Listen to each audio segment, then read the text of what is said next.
کہ سیدہ فاطمہ الزہرا رضی اللہ تعالی عنہ کے دونوں شہزادے حسنین کریمین بیمار ہو گئے تو سیدہ نے منت مانگی کہ بچوں کو شفا ہوگی تو 3 روزے رکھوں گی. شفا ہو گئی، روزے بھی رکھ لیے. اور جب مولا علی شیر خدا روزہ رکھنے کے لیے بیدار ہوئے، سیدہ فاطمہ الزہرا بیدار ہوئی تو امام حسن اور حسین بھی اٹھ گئے. 7-8 سال کی عمر. اماں جی ہم نے بھی رکھنا ہے. صبح کھجور اور دودھ سے روزہ رکھ لیا گیا. این افطاری کے وقت مولا علی کہتے ہیں فاقے چل رہے تھے، کہیں سے میں جون لایا تھوڑے سے. سیدہ فاطمہ الزہرا نے پیس کر روٹیاں پکائیں. وہ وقت جو بڑا مشکل ہوتا ہے افطار کا، کہتے ہیں اس وقت جب کھانے کے لیے بالکل ہاتھ آگے بڑھنے لگے اور امید تھی کہ ابھی سیدنا بلال اللہ اکبر کہیں گے تو روزہ کھلے گا، لیکن ابھی چند ہی منٹ رہتے تھے کہ دروازے پر ایک فقیر نے صدا دی. کہنے لگا سارے مدینے کے دروازے کھٹکھٹا آیا ہوں، قحط ہے، فاقہ ہے، اے رسول اللہ کے خاندان والوں، میں یتیم ہوں. کسی نے بتایا ہے کہ اور کوئی دروازہ کھلے نہ کھلے سیدہ کا دروازہ تیرے لیے ضرور کھلے گا. کیا یتیم کو روٹی ملے گی؟ تو حضرت مولا علی نے بچوں کی طرف دیکھا ہی تھا کہ امام حسن ساری روٹیاں جا کے دروازے پہ دے آئے. کھجور اور پانی سے افطار ہو گیا. صبح پھر کھجور اور دودھ سے روزہ رکھا. امام راضی کہتے ہیں این وہ وقت جب افطار کا ٹائم آیا تو پھر دروازے پہ کسی نے صدا دی. کہا اے رسول اللہ کے خاندان والوں، میں مسکین ہوں، رات سے روٹی کھائی ہے، نہ صبح کھا سکا نہ دوپہر. کسی نے بتایا ہے کہ اس دروازے سے خالی کوئی نہیں جاتا. امام حسن نے پھر سارا لنگر اٹھایا اور پھر جا کے دے دیا. تیسرا دن پھر ہوا. مجھے لگتا ہے کہ جب افطار کا ٹائم آیا ہوگا نا تو یہ خود ہی سارے دروازے پہ دیکھتے ہوں گے، یہ کوئی آیا نہیں لینے والا ابھی تک. لگتا ہے کہ نظریں دروازے پہ تھیں. این افطار کے وقت 3 روٹیاں جب جاؤں کی پک کے آئی، ایک بھکاری نے صدا دی. کہنے لگا میں قیدی ہوں، آج ہی قید سے رہائی ملی ہے. پہلے دن کسی کے دروازے پہ صدا دی ہے روٹی ملے گی. امام حسن وہ کھانا دے کے واپس لوٹے. کھجور اور پانی سے افطار ہوا اور جیسے ہی مسجد نبوی میں تینوں باپ بیٹا نماز پڑھنے گئے تو مولا علی کہتے مجھے بتانا نہیں پڑا. رسول کریم نے میری طرف دیکھ کے فرمایا علی تیرا، فاطمہ کا، حسن اور حسین کا 3 دن والا عمل خدا کو بھی بڑا پسند آیا ہے اور محمد مصطفیٰ کو بھی بڑا پسند آیا. وہ بڑا پسندیدہ عمل. میں کہتا ہوں کہ حضرت فاطمہ نے نا ان کی تربیت پہلے ہی کر دی تھی 3 دن بغیر افطار کے روزہ رکھنے کی. وہ ٹریننگ گھر سے ہو چکی تھی. اب میدان کربلا میں 3 دن بھوکا پیاسا رہنا ان کے لیے مشکل نہیں تھا. وہ تو ان بچوں کے لیے مشکل ہوتا ہے جو کھانا دیر سے پکنے سے برتن توڑنے شروع کر دیتے. وہ بچے بلیک میل ہوتے ہیں جن کو ایک وقت ان کے پسند کا کھانا نہ ملے تو وہ گھر میں جو ہے وہ ادھم شروع کر دیتے ہیں. جن کی ماں نے عادت ڈالی ہو کہ بیٹا 3 دن بھوکے پیاسا رہنا ہوا تو رہ لینا لیکن کسی بھی باطل کے ساتھ کمپرومائز نہ کرنا، ان کے لیے اتنا مشکل نہیں تھا. ان کی تربیت ہوئی، ان کی ٹریننگ ہوئی، پھر اللہ نے ان کی سیرت میں رنگ بھرے، ان کے کردار میں حسن آیا، وقار آیا. حضرت امیر معاویہ رضی اللہ تعالیٰ عنہ نے ایک شخص کو بھیجا مدینہ منورہ شام سے. تو اس نے کہا میں نے امام حسین سے ملنا ہے، تعارف کیا ہے؟ جناب امیر معاویہ فرمانے لگے مسجد نبوی میں جانا جس کے گرد لوگ سب سے زیادہ ادب سے بیٹھے ہوں اور جس کی باتیں سب سے زیادہ میٹھی ہوں اور جس کی نظریں سب سے زیادہ جھکی ہوں اور جس کے چہرے پر تمہیں سب سے زیادہ وقار نظر آئے وہی علی کے بیٹے حسین ہوں گے. جو سب سے زیادہ تمہیں وہاں ماحول کے اندر جو شخص نظر آئے پوچھنے کی ضرورت نہیں پڑے گی. تو شخص کہتا میں مدینے آیا تو میں نے واقعی ایک شخص کو دیکھا کہ شہد کے گرد مکھیوں کا اتنا ہجوم نہیں ہوتا جتنا امام حسین کے گرد رسول اللہ کے غلاموں کا ہجوم تھا. لیکن نظریں جھکی ہوئی، باتیں میٹھی، لہجہ گداز، لفظوں میں رانائی. اور لوگ کئی باتیں پوچھتے تو علی کے صاحبزادے ایک آدھ جملہ بولتے تو لگتا یہ کہ وہ جملہ سیدھا دل میں اترتا چلا جاتا ہے۔ امام علی مقام کے کردار میں نا کچھ باتیں بڑی زیادہ تھیں، بہت زیادہ تھیں، بڑا حسن تھا۔ ایک بات تو یہ تھی، امام حسین رضی اللہ تعالیٰ عنہ کا علم و فضل بڑا کمال کا تھا۔ ایک دفعہ صحابہ میں مسئلہ بن گیا کہ بچہ پیدا ہوتا ہے تو اس کا وظیفہ کیسے لگانا ہے۔ امام حسین کا علم و فضل بتا رہا ہوں، علم و فضل۔ تو بات بڑی پیچیدہ ہو گئی۔ حضرت عبداللہ ابن زبیر کے پاس لوگ آئے، کہنے لگے کہ آپ بڑے صاحب علم و فضل ہیں، آپ نے حضور علیہ الصلوۃ والسلام کے ساتھ وقت گزارا ہے، تو مسئلے کو حل کریں کہ بچہ پیدا ہونے کے بعد حکومت اگر وظیفہ لگائے گی تو کب لگائے گی۔ جب بحث طول پکڑ گئی، مسئلہ حل نہیں ہوتا تھا، تو حضرت عبداللہ ابن زبیر کہنے لگے ہم سے نہیں حل ہوگا۔ ایک بندہ ہے جس کے سینے میں رسول اللہ صلی اللہ تعالی علیہ وسلم کے نور نبوت کا فیضان ہے، وہ یہ مسئلہ حل کریں گے۔ تو کہا وہ کون سے؟ آپ فرمانے لگے جب ہم سے مسائل حل نہیں ہوتے تو ہم ان کے علم سے فائدہ اٹھاتے ہیں۔ کہا کون ہے؟ کہا جناب امام حسین۔ تو لوگ حضرت امام حسین کے پاس گئے کہ حضرت یہ ایک مسئلہ الجھ گیا ہے کہ بچہ پیدا ہو تو وظیفہ کب لگانا ہے۔ فرمایا الجھنے والی بات ہی کوئی نہیں، پیدا ہونے کے بعد جب وہ پہلی دفعہ آواز نکالے تو اس کا وظیفہ لگا دو۔ اس کا مطلب یہ ہے کہ وہ دنیا میں آ گیا ہے، اس نے اپنے آنے کا اظہار کر دیا ہے، اعلان کر دیا ہے، اب اس کا وظیفہ لگا دو۔ تو اس پر پھر صحابہ کا اتفاق ہو گیا۔ امام حسین کے علم سے، فضل سے لوگ فیض اٹھاتے تھے۔ پھر اس کے ساتھ ساتھ امام حسین کا ذوق عبادت بڑا شاندار تھا، بڑا زبردست ذوق۔ علامہ جوزی نے لکھا ہے وکان الحسین رضی اللہ تعالی عنہ فاضلا کثیر الصوم والصلاۃ والحج والصدقۃ وافعال الخیر جمیعا۔ آپ فرماتے ہیں کہ امام حسین زیادہ نمازیں پڑھنے والے تھے، کثرت سے سجدے کرنے والے، کثرت سے روزے رکھنے والے، زیادہ حج کرنے والے، اور امام حسین صدقہ دینے والے اور نیکی کے کاموں میں شدت کرنے والے تھے۔ امام حسین کا جو ذوق عبادت تھا وہ اتنا شاندار تھا کہ آپ فرض نماز کے علاوہ روزانہ 100 رکعت نماز نفل ادا فرمایا کرتے۔ اور امام حسین فرماتے زندگی میں کبھی ایسا نہیں ہوا کہ 3 دن گزر گئے اور حسین کا قرآن پاک ختم نہ ہوا۔ 25 حج کیے امام حسین نے مدینہ منورہ سے مکہ مکرمہ پیدل جا کے، 25 حج۔ اب تو نسبت والے لوگوں کو عبادت کی ضرورت نہیں نا، اللہ ماشاءاللہ کہتے ہیں نسبت بڑی ہے۔ بھئی جن کی نسبت اتنی خاص تھی کہ حضور نے فرمایا یہ فاطمہ کے نہیں میرے بیٹے ہیں، ان کا تو حال یہ ہے کہ فرض کے علاوہ 100 نفل، 3 دن سے پہلے ختم قرآن پاک، 25 حج فرمائے، تو کس نسبت کی بات کرتا ہے؟ یہ نسبتیں تو ہیں جو انسان کو عبادت کے قریب کرتی ہیں۔ لوگوں نے معیار ہی بدل دیا ہے۔ حضرت سیدنا امام حسین کی شہادت کے بعد حضرت عبداللہ ابن زبیر رضی اللہ تعالیٰ عنہ نے قاتلان حسین سے خطاب کیا اور فرمانے لگے اللہ کی قسم تم نے اس شخص کو شہید کیا ہے جو راتوں کو لمبے لمبے قیام کرتا تھا، اور تم نے اس شخص کو شہید کیا ہے جس سے میں دن میں جب بھی ملتا تھا تو وہ روزے سے ہوتا تھا۔ تم نے اس شخص کو شہید کیا جو قائم اللیل تھا، صائم الدہر تھا، اس شخص کو تم نے شہید کیا۔ آپ کو پتہ ہے کہ میدان کربلا میں جب 9 محرم کو ابن سعد نے امام حسین سے کہا کہ جنگ کرو اگر یزید کی بیعت نہیں کرنی، تو امام حسین نے فرمایا 1 رات کی مہلت دے دو، 1 رات کی مہلت دے دو۔ حضرت امام زین العابدین کہتے ہیں میں نے اپنے والد گرامی سے عرض کی کہ ابا جی آپ جہاد سے دور جانے والے تو ہیں نہیں، آپ تو جہاد سے پیار کرنے والے، اور یہ بھی پتہ ہے مجھے کہ یہ جنگ اب ہو کے رہے گی، تو 1 رات کی مہلت لینے کا معنی کیا ہے؟ بھئی کل بھی لڑنا ہے اور رات بھی لڑنا ہے، تو ابا جی 1 رات کی مہلت۔ تو سیدنا امام حسین رضی اللہ تعالیٰ عنہ فرمانے لگے بیٹا رات کی مہلت اس لیے لی ہے کہ میں آج رات کھل کے اپنے رب کی عبادت کر لوں، میں استغفار کر لوں، میں لمبے سجدے کروں۔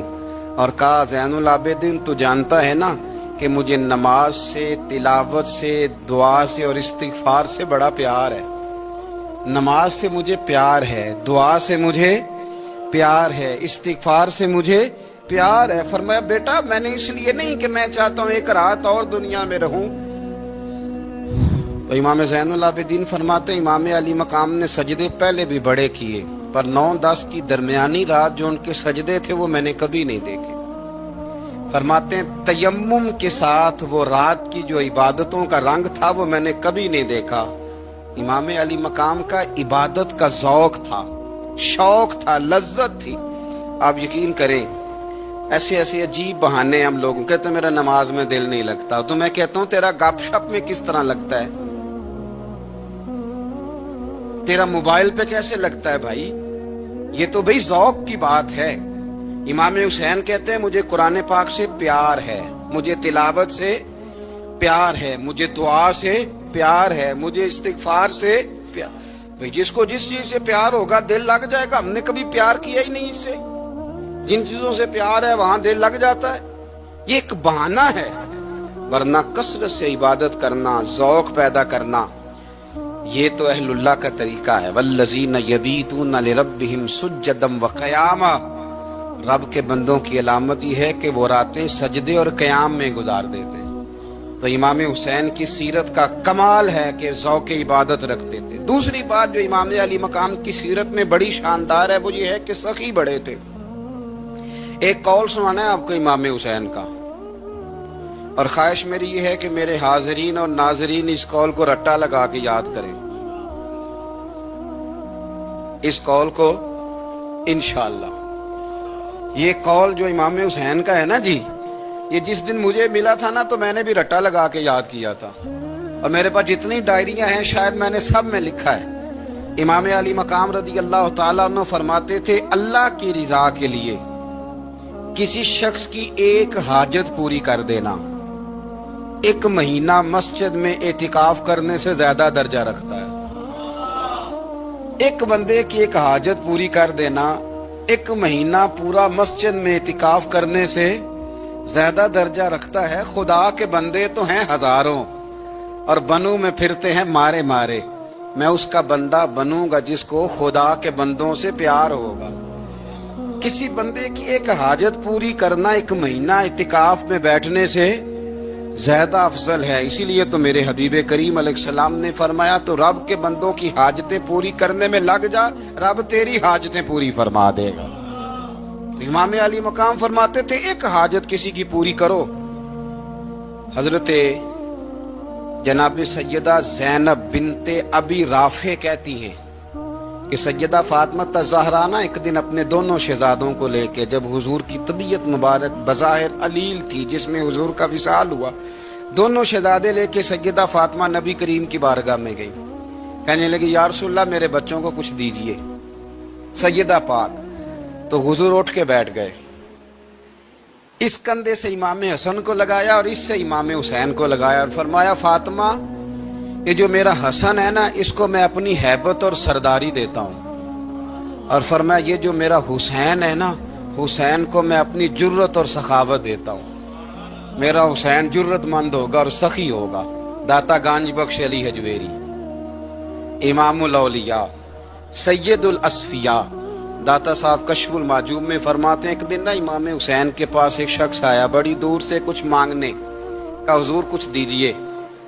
وہ شخص کہتا ہے کہ میرا ظرف یہ تھا کہ 4-5 دینار ملیں گے۔ تو امام حسین فرمانے لگے تھوڑی دیر بیٹھ جا، رزق آ رہا ہے۔ تو امام حسین کو حکومت وقت کی طرف سے نا 5 تھیلیاں ملی جس میں ایک تھیلی میں 500 اشرفیاں تھیں، 5 تھیلیاں آئیں، لیکن اس کو آنے میں نا ذرا دیر ہو گئی۔ وہ 5 تھیلیاں جب آئی نا تو امام حسین اس کی طرف 5 تھیلیاں بڑھا کے نا ذرا دیکھنا میری طرف غور سے، 5 تھیلیاں بڑھا کے نا تو فرمانے لگے میاں جتنا تجھے انتظار کرایا ہے نا اتنی ہم تیری حاجت پوری نہیں کر سکے۔ تو یہ نہ محسوس کرنا کہ حسین کے دروازے پہ بیٹھا بھی رہا ہوں تو ملا کیا ہے، یہ نہ محسوس کرنا۔ وہ شخص کہتا ہے جب میں نے وہ تھیلیاں کھولی اور پھر میری نظر امام حسین پہ پڑی تو میرے اندر سے آواز آئی اگر حسین ابن علی اتنے سخی ہیں تو محمد عربی کتنے سخی ہو. اگر یہ معیار ان کا ہے، ان کا یہ معیار ہے، اور خود بھیک دیں، خود ہی کہیں منگتے کا بھلا ہو، خود کہنے لگے جتنا انتظار کرایا ہے اتنی تیری مدد کر سکے. یہ سخاوت کا معیار تھا، یہ طریقہ تھا. ایک دفعہ سیدنا امام حسین رضی اللہ تعالیٰ عنہ کے گھر کے اندر 5000 دینار آئے. مسجد میں تھے، آپ کو 5000 دینار ملے تو امام زین العابدین کہتے ہیں کہ مسجد سے لے کر گھر آنے تک امام حسین نے 5 کے 5000 اللہ کے رستے میں خیرات کر دیے. فرماتے میں نے کہا ابا جی 5 دینار کی گھر میں ضرورت تھی، مالاں والے سخی نہیں ہوندے تے سخیاں کل مال نہیں ہوندا، ایتھے اوتھے دوویں جہانی سخی کنگال نہیں ہوندا. کہا ابا جی 5 دینار کی گھر میں ضرورت تھی. تو کہتے ہیں مجھے فرمانے لگے بیٹا یہ جن کو میں نے دیا ہے نا یہ گھر کے لیے ہی دیا ہے، یہ گھر کے لیے ہی دیا ہے. جن کو دیا ہے تمہارا کیا خیال ہے، یہ باہر خرچ ہوا ہے، یہ گھر کے لیے ہی ہے. اس لیے کہ جب انسان دوسروں پر شفقت کرتا ہے تو اللہ اس کے گھر پہ رحمت فرماتا ہے. امام حسین کے مزاج میں پہلی بات میں نے ذوق عبادت کی عرض کی. دوسری بات عرض کر رہا ہوں کہ صحابہ حضرت اسامہ بن زید بڑے پیارے ہیں میرے نبی کریم کے، بڑے پیارے. حضرت اسامہ بن زید کے بارے میں سیدہ عائشہ صدیقہ فرماتی ہیں ان کے ناک سے اگر رینٹ نکلتی تھی تو اللہ کے رسول اپنے دستے مبارک سے صاف کر دیتے تھے. اور سرکار فرماتے تھے کہ اگر اسامہ لڑکی ہوتا نا، ان کے غلام کے بیٹے تھے حضرت زید بن عمرو، اگر یہ لڑکی ہوتا میں اسے زیور پہناتا. بڑے پیارے تھے. لیکن جب ان کا آخری وقت آیا نا تو 60,000 دینار کا قرضہ تھا. رشتہ داروں سے کہا، دوستوں سے کہا، یاروں سے کہا، پر قرض ادا نہیں ہو رہا تھا. حضرت اسامہ بن زید کہتے ہیں بڑا پریشان تھا. جب حد ہو گئی نا تو حضرت اسامہ بن زید فرمانے لگے جاؤ کوئی حسین ابن علی کو خبر کرو، ان سے کہو میں نا غلام ہوں آپ کے نانا کا، مقروض دنیا سے چلا گیا تو کیا بنے گا. امام حسین کو خبر ملی تو دوڑے آئے. لاجپال اس پیر کو نہیں کہتے جو تگڑا نذرانہ لے کے تو ماتھا چوم لے، لاجپال تو اس کو کہتے ہیں کہ جب ضرورت پڑے تو وہ سر پہ موجود ہو. حضرت سیدنا امام حسین تشریف لائے تو جناب اسامہ بن زید رو پڑے، کہنے لگے حضور میں نے نا غلامی کی ہے آپ کے نانا کی، اور اس غلامی پہ ناز ہے. اب 60,000 دینار کا قرضہ لے کے دنیا سے جاؤں گا تو میری قبر پہ بوجھ رہے گا. امام حسین خادم کو بھی کہہ سکتے تھے جاؤ گھر پیسے پڑے ہیں لے آؤ. امام حسین خود گئے، چادر اوڑھ کے تو اس کی اوٹ میں بکل میں 60,000 دینار چھپا کے لائے اور جناب اسامہ بن زید کے سامنے رکھ کے کہنے لگے اسامہ یار پیسے رات کو ہی آئے تھے، میں سوچ رہا تھا مجھے تو ضرورت نہیں، اللہ نے کس کا نصیب میرے گھر میں بھیج دیا، مجھے تو حاجت ہی نہیں تھی، اب پتہ چلا پیسے تیرے تھے، اللہ نے حسین کی ڈیوٹی لگائی ہے کہ جا کے دے آ. حضرت اسامہ بن زید رو پڑے، فرمانے لگے اللہ آپ کو بہترین صلہ عطا فرمائے. یہ معیار تھا. اور پھر تیسری بات یہ کہ دل کے بڑے صاف تھے. دل بدستاور کے حج اکبر است، از ہزاراں کعبہ یک دل بہتر است. شیخ سعدی کہتے ہیں کہ درویش کہتے ہیں کہ کسی کا دل رکھ لینا نا، دل راضی کر دینا، کعبے کا 1000 بار حج کرنے سے بہتر ہے. دل بدستاور کے حج اکبر است، کسی کا دل راضی کرنا حج اکبر ہے. امام بڑا ہی پیار کرتے تھے. گھوڑے پہ جا رہے تھے، کچھ فقیر غریب لوگ بیٹھ کے روٹی کھا رہے تھے. کہاں رہے تھے؟ سڑک کے کنارے. تو امام زین العابدین فرماتے ہیں کہ جب امام حسین گزرے تو انہوں نے آواز دی حضور دل کرتا ہے ہمارے ساتھ بیٹھ کے روٹی کھائیں. کائنات کے مالک و مختار کے نواسے اور دنیا کے سب سے بڑے شہزادے گھوڑے سے اترے اور غریبوں کے ساتھ سڑک پہ بیٹھ گئے، روٹی کھانے لگے اور دیر تک کھاتے رہے. اور جب فارغ ہو گئے تو فرمانے لگے کھانے کی ضرورت بھی نہیں تھی، حاجت بھی نہیں تھی، پر تم نے آواز دی تو دل رکھنے کو بیٹھ گیا تھا. اگر اجازت دے تو چلا جاؤں. یہ مزاج تھا, یہ طبیعت تھی. آپ کے ایک بھائی ہیں چھوٹے, حضرت محمد بن حنفیہ نام ہے, حضرت مولا علی شیر خدا رضی اللہ تعالیٰ عنہ کی دوسری بیوی سے. ایک دن حضرت امام حسین ان کے گھر میں بیٹھے تھے تو کسی بات میں نا اختلاف رائے ہو گیا, تو امام علی مقام ناراض ہو گئے, فرمایا آج کے بعد تیرے گھر نہیں آؤں گا.